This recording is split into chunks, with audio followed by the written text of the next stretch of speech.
Terima kasih pimpinan rapat dan juga para anggota sekalian. Mungkin saya langsung saja bicara teknis supaya mempercepat waktu. Saya juga tidak akan menjawab satu persatu, tapi kira-kira yang dipertanyakan akan saya coba jawab.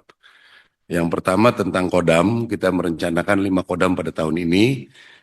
Itu sebetulnya dari dulu secara strategis senior-senior kita sudah membuat kodam-kodam di sana.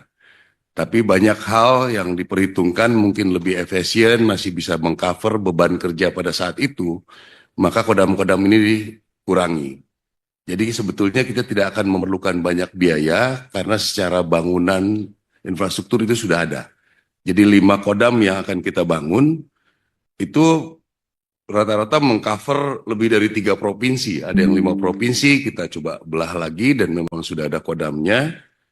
Ada juga tidak tercover antara Kalbar dengan Kalteng harus ke Jakarta dulu, sehingga kita bangun lagi kodamnya.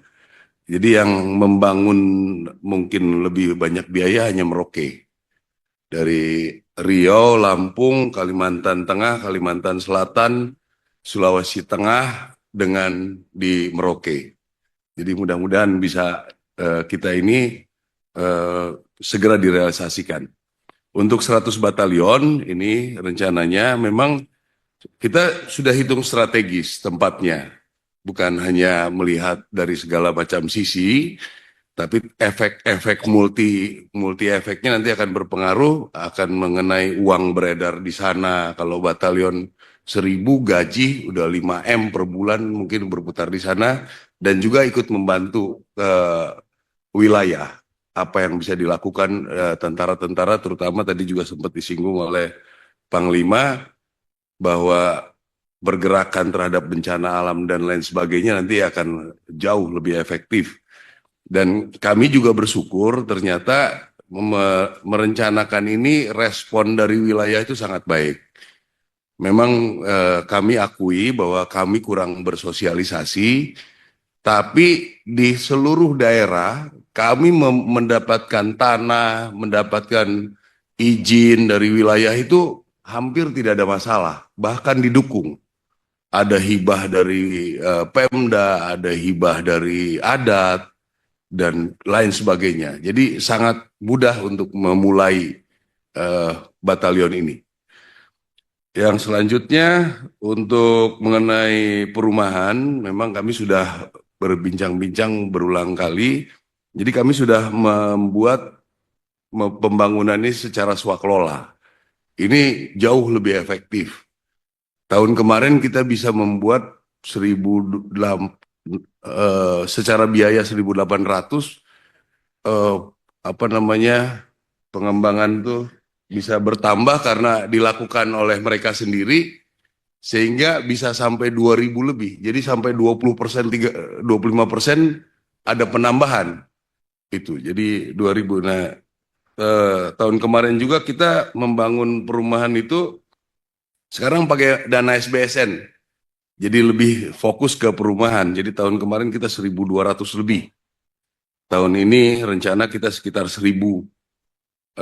Mungkin nanti yang secara swakelola, ya karena anggaran tahun ini secara awal ini berkurang, kami mungkin sekitar 1.000 lah. Koramil juga tahun kemarin kita bisa sampai 200-an swakelola. Jadi kita langsung kirim ke mereka, diawasi oleh IR, diawasi oleh LOK, Jeni, 250 juta sudah dengan meja kursi yang mereka bisa kerjakan. Secara administrasi kita pertanggungjawabkan. Jadi ke depan ini mengenai perumahan ini SBSN minimal 1.000 per tahun. Terus perbaikan rumah, ya mudah-mudahan ini ada perubahan. Saya berharap sih minimal 1.000, kemarin bisa sampai 2.000. Ya, dan itu kita lakukan semua secara swakelola. Jadi anggota dengan tenaga-tenaga ahli bangunan bekerja dapat uang saku, sehingga uang betul-betul beredar di daerah. Selanjutnya mengenai Papua, mohon izin Pak, sebetulnya perkembangan sudah sangat bagus Pak di Papua kami sekarang ini.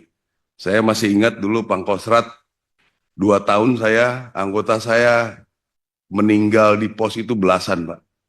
Dan juga yang korban tembak. 2024 tidak ada satupun korban di pos. Dan mudah-mudahan sampai dengan sekarang ini tidak ada di pos, Pak.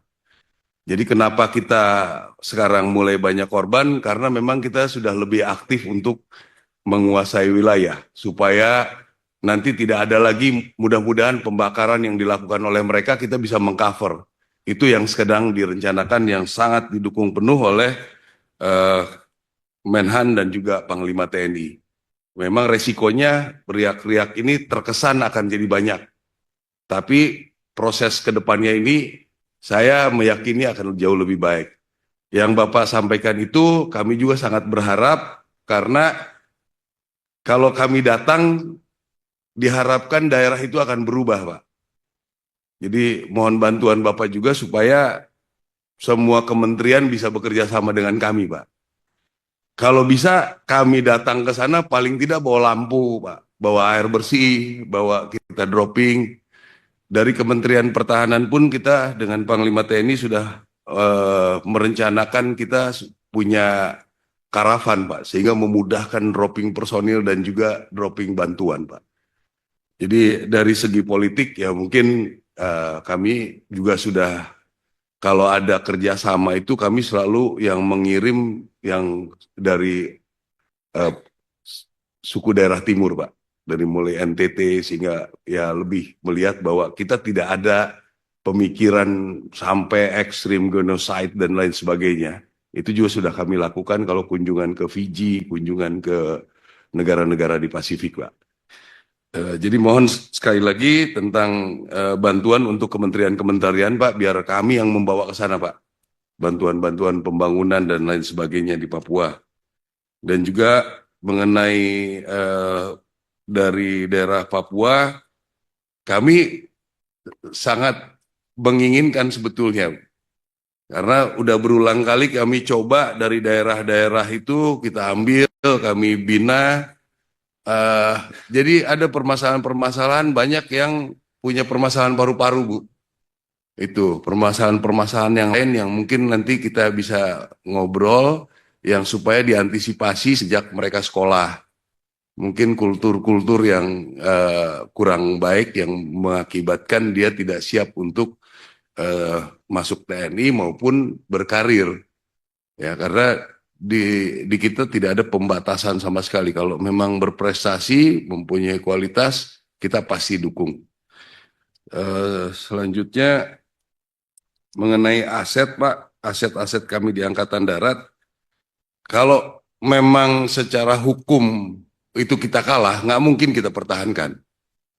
Tidak mungkin, karena di zaman sekarang nggak mungkin kita punya kekuatan untuk bertahan. Kecuali kalau musuh kami bertahan sampai mati. Kalau sekarang undang-undang yang kita akan prioritaskan.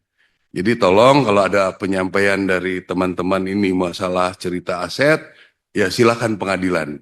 Kami berani karena kami punya data. Itu saja yang ingin saya sampaikan. Terus masalah di Serang tadi, Bu, saya juga pernah di Serang. Sebetulnya mohon maaf, yang dilakukan prajurit banyak sekali yang seperti itu. Jadi nanti kita coba klasifikasikan untuk penghargaan-penghargaannya. Pak Panglima TNI juga pernah menyampaikan ke saya supaya jangan mahal untuk memberi penghargaan. Tapi yang dilakukan prajurit kita kurang presentasi saja sebetulnya. Kami memang bukan tentara untuk jadi artis, jadi agak sulit untuk menyampaikan kehebatan kami gitu. Jadi ya kami tetap akan kita kerjakan bersama masyarakat. Saya kira itu dari saya. Terima kasih Pak Pimpinan Rapat. Pimpinan 1 menit saja untuk Pak. Iya.